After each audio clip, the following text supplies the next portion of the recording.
Saan ka pupunta? Guys, abot natin ito Mika. Siya pala yung roommate ko. Hello.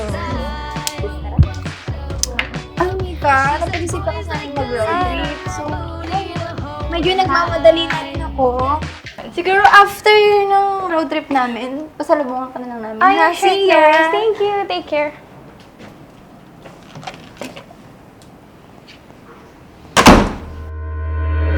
Oh my God! Ang kalat! All I want is to rest dahil may photoshoot pa ako mamaya. Tapos ganito dadatnan ko.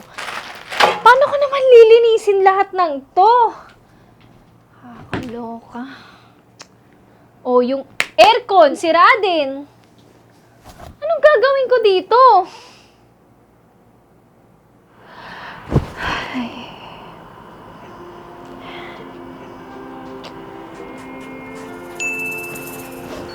Teka, may AYS app nga pala.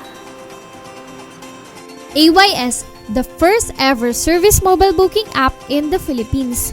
Sa AYS, very convenient, reliable, affordable, quality and secure ang mga services nila. Hindi ko na kailangan mamblema sa mga kailangan ayusin dito. Nag-book na lang ako ng home cleaning service at siya nang bahalang maglinis at mag-ayos ng lahat ng kalat dito sa kwarto.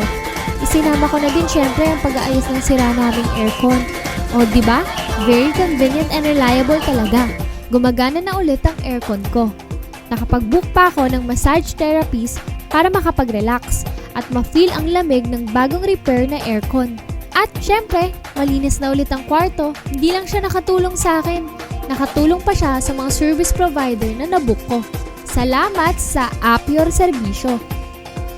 At ayan, ready na ulit ako sa photoshoot.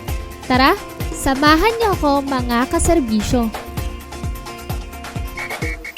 Piliin mo ang